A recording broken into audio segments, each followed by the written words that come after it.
Hey everyone, welcome to Homework 2.11. Sorry about the delay. For whatever reason, my school computer is revolted. Alright, so a child tosses a baseball up in the air. Alright, so Kobe's standing here, he throws the ball up in the air, and then it gets stuck in a tree. So it's stuck. Oh, that's not what I wanted to have happen. Man, technology is just. Okay. It gets stuck in a tree, and so it's just kind of like hanging out up there. And so then it eventually falls back down to the ground. So it wants us to identify what is true about the range. So the range includes all numbers from 5 to 12.5. We might be tempted to do that because we see this here and then we see this maximum at 12.5, but eventually the ball also comes back down to the ground. So the range also starts at 0. So that's not true. It says the range includes all integers. That would be only whole numbers. Well, we see the line is connected, so that includes half numbers, fractions, decimals, etc. So that is not true. The range includes all numbers from 0 to 8.5. So that would be if only it was going up to here, but it goes higher than that, so that is not true. And so that leaves us with the best answer being D, all numbers from 0, right, to this point right here at 12.5. And again, this is talking about the range, so we're looking at the outputs here, and that's how high it is. To raise funds for a trip, members of a math high school club are holding a game night. They sell tickets at $5 per person. The gym holds maximum 250 people. So we're looking at raising money, the function of N, the number of people that they sell tickets to. This is asking for the domain, the input. Well, the input is related to the number of people that they can have. So all numbers less than 250. Maybe. However, all numbers would include fractions and decimals, so that is not going to work because people can only be counted as whole numbers or integers. All integers would include negative numbers. We cannot have negative people. Letter C, all positive integers. Sounds tempting. However, we have a maximum of 250, so in this case, our best answer is all integers, all whole numbers going up to 250. Number 3. C gives the cost in dollars of a cafeteria meal plan as a function of the number of meals purchased, N. So this is our function right here. It says find N if this is true. So it's saying find N. So if we're looking for N, we have the output, and so we are going to replace C of N with 31 equals 4 plus 3N. Now I can subtract 4 from both sides, and I will get 27 equals 3N.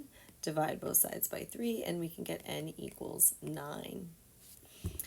Now, N tells us that for 9 meals, 9 cafeteria meals, it costs $31. Or we can get 9 meals with $31.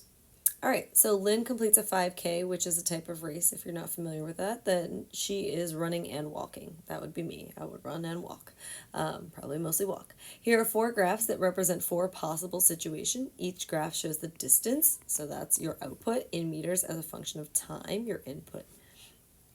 So if Lynn starts out jogging but then slows down to a jog, starts out running. So she's going fast and then she slows down a little bit. After 10 minutes, she takes a break, and then she stops for a water break, and then she runs the rest of the way. So our graph should take more or less that shape. So that leaves us best with graph 2 or graph 4. Well, graph 4 is going to be our best option. Graph 2 is starting off a little bit slower, and so that would be jogging there versus running, and it says she started off running. So we know that A matches best with graph 4. Letter B says Lynn started walking, gradually getting faster and faster. This matches nicely with graph 3 because she's starting off, it looks like a little bit slower, and then getting faster and faster. Her slope is increasing as she goes. Letter C, she jogs at a steady pace. That's going to give us a straight line. When we have a linear function, we're going at an increased, we are increasing at a steady pace or at a constant rate. That leaves us with graph 4. Oh, sorry, graph, no, I did something wrong here. What did I graph that to? Oh, the steady pace should be graph 1, not graph 2. There we go. Okay. And then D should obviously be graph 2. And we know this because here she's starting off slower. We have a flatter slope. And then it becomes steeper because she's running. But then because she ran, she gets a cramp, so she has to take a break. And then she walks, so going at a slower pace the rest of the way. All right, number 5, the graph shows the height of a rocket shooting off, and it is showing its time as the input after it was launched. So find h of 0. So this is when the input is 0. So when the input is 0, the height is 15 meters, and this represents the starting height. So for example, if the rocket is being shot off of a platform or something like that, it's starting off at 15 meters and then going up and coming back down. The domain of the function now, I'm looking at the x value. So it is here to here.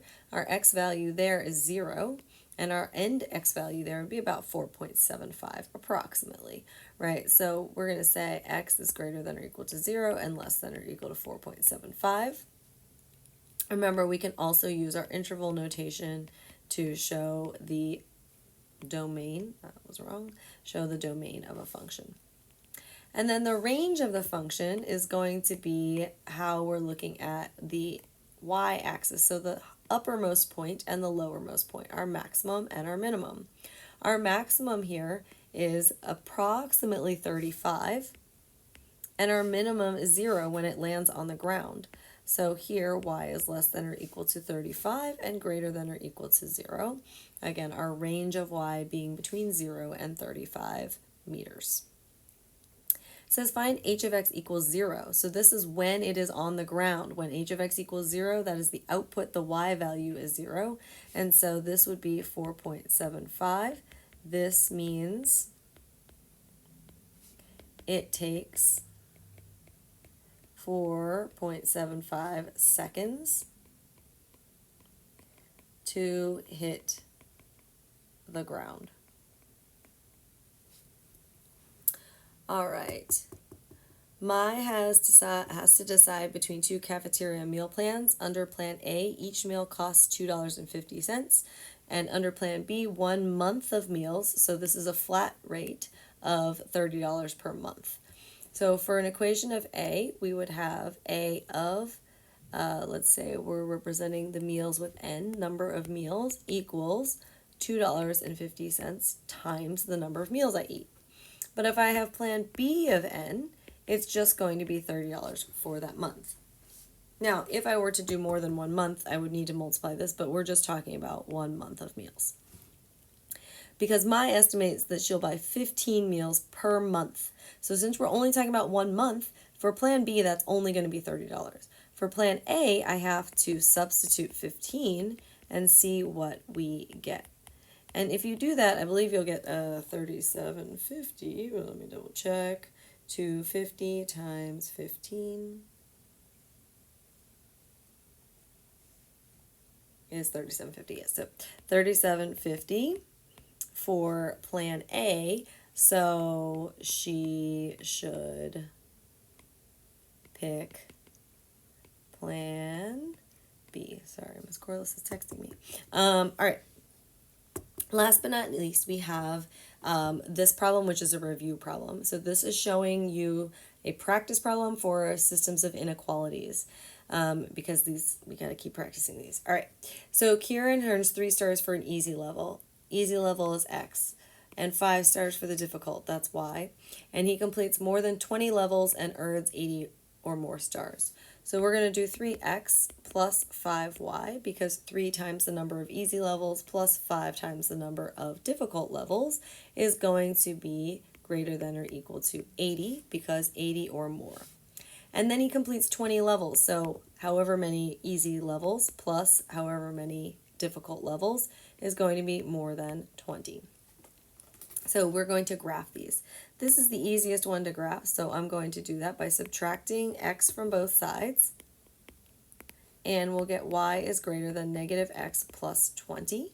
This allows me to graph starting at a y-intercept of 20 and going down 1 over 1, down 1 over 1, because it has a negative slope.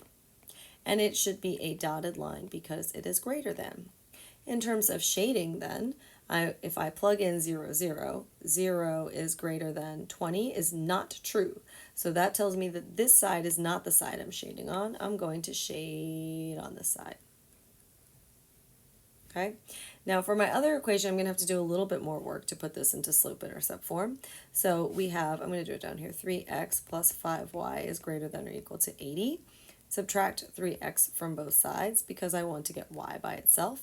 5y is greater than or equal to negative 3x plus 80, and then divide both sides by 5.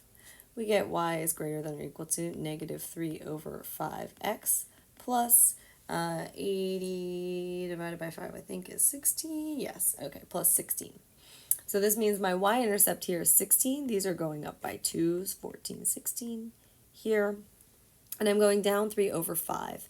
However, because of the way this is set up in 2s, it might be easier to look at negative 3 over 5 as negative 6 over 10. Those are equivalent fractions, and it'll be easier to graph. So down 6, 2, 4, 6, and then over 10 would be here, then down 2, 4, 6, and over 10 would be here.